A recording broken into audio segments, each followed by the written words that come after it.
imagine that this isn't a skeleton mask, but imagine it was a mask of just a regular human face, okay? So there's this phenomena that if you basically rotate it around like this, okay? Mm-hmm. People find it very, very difficult to kind of really see it from the reverse side, okay? It kind of pops out as if it's looking toward, okay? So let's call this convex forward, okay? The back would be convex. But as this thing rotates normally, we just have this natural tendency to flip it. So now you're seeing it as convex again, okay? Yeah. All right, so it goes from convex to convex, okay? It's very hard because we never really have the experience of seeing faces from the back, okay? Yeah. And so it turns out that if you, and in fact, this is again on YouTube, I can send you the link to it. If you do this kind of test with people under the influence of psychedelics, okay, they don't have any problem switching it and basically seeing initially what's convex and then what's concave, okay?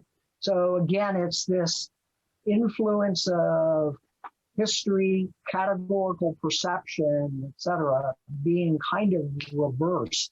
Yeah. Because our visual system is plastic enough under the influence of psychedelics that we can see things that we normally wouldn't be able to see.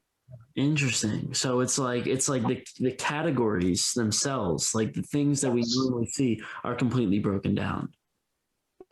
Yes. And so the other thing, and I don't think I mentioned this, but when I was talking about the default mode network, okay, and how the default mode network goes quiet or becomes deactivated, okay? The end result of that is that there's a tremendous increase in, for lack of a better term, random activity in the brain, okay? Yeah. And so the technical term for this in physics is entropy, disorder, okay? And so initially, if you are just sitting quietly and listening to music or thinking, et cetera, you're not engaged in any task, you're not being asked to, recall a list of words or anything like that. That default mode network is kind of really keeping things under control. And it's basically regulating the way the salience network, emotional significance network, the way those networks are kind of interacting with one another. Now, if the conductor sits down or the master regulator is turned off, and that's the default mode network, those other networks become tremendously active. And so if you were to do a parallelogram or a graph of what areas are talking to one another within the brain, you see this tremendous increase in the interconnectedness of many areas of the brain that normally aren't talking to one another. And so that's the increase in entropy that occurs under the influence of psychedelics and is thought to be responsible for things like the hallucinations, et cetera, but it's probably also the thing that allows for these insights to emerge. Yeah, that's what I was saying. That otherwise are being kind of kept in their own little boxes. Well, that's one of the things that I noticed in my own life. Well, first of all, there's a lot of research that shows that happiness as well as flow experiences, I'm sure you know what flow is. Flow experiences are actually a result of a decrease in brain activity, not an increase. And that really, that's right? Like that really blew my mind, because I used to think, all right, if I'm happy, then that means all these parts of my brains are lighting up and blah, blah, blah. This is going to be so great. But really what's really happening is that the parts that... And in fact, that was the original, so there's a group at University College London. The guy that leads this, and probably one of the more insightful people in the field, is this guy named Robin Carhart Harris. And if you start reading in this area, you'll come up with him. You'll come up with his name right away. So he was the first guy to actually he was part of a group. He was in psilocin to individuals, normal, healthy individuals, and put them in an MRI scanner and ask what happens in the brain. People on psychedelics, particularly in the acute phase when they might be hallucinating. And as he describes it, his expectation, as well as everybody else's at the time, was, well, you crazy patient, that means that, the brain's going to get activated, right? Yep. And that's all. We saw was a decrease in activity, particularly in this thing called the default mode network. And this kind of just increasing randomness, a lot of activity, but it was random. And some of the colleagues have come up with good ways of quantifying it. And, I think it's believable.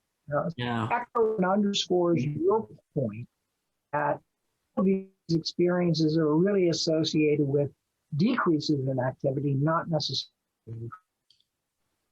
Well, that's the thing that I find the most interesting because, well, what I notice is, and this is something that is generally accepted in just common knowledge, is that most of my ideas that I come up with, the connections between ideas, the epiphanies that I come with are not when I'm saying, okay, I'm going to sit down and come up with an idea. Let's do it. Right. It's more of when I'm in the shower, when I'm taking a walk, when I'm going through nature, when I'm really not trying to come up with ideas. And it's like, well, clearly there's a so-called incubation period where, you think about things for a while, you basically gather knowledge, etc. And then you let go, you go do something else. And then the insights, the eureka moments bubble up as if on their own. Yeah, exactly. And it really seems like, and this is what I've noticed with my ideas.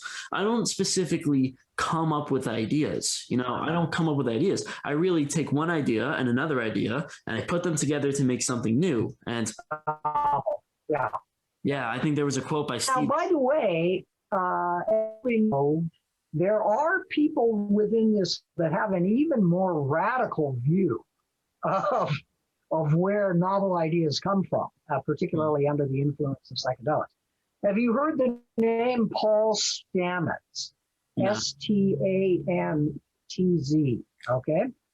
So Stamets is one of the world's experts on fungi, and in particular on mushrooms, okay? Magic mushrooms, psychedelic mushrooms, okay? And, I'm not even sure some of his views strike me a little pretty far out there, but he really does believe that plants are trying to tell us things, and they're trying to communicate with us, and they're doing so via the chemicals that are in fungi, psyllium and magic mushroom, and of course all those things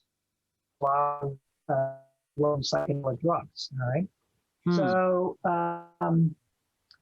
the idea of channeling information or channeling ideas from another, whatever you want to call it, source, dimension, etc. Yeah, but he basically sees this as kind of the plant's attempt to communicate with other species, particularly with human species. Huh, that's a very And there is, by the way, this is a mind-blowing idea, okay?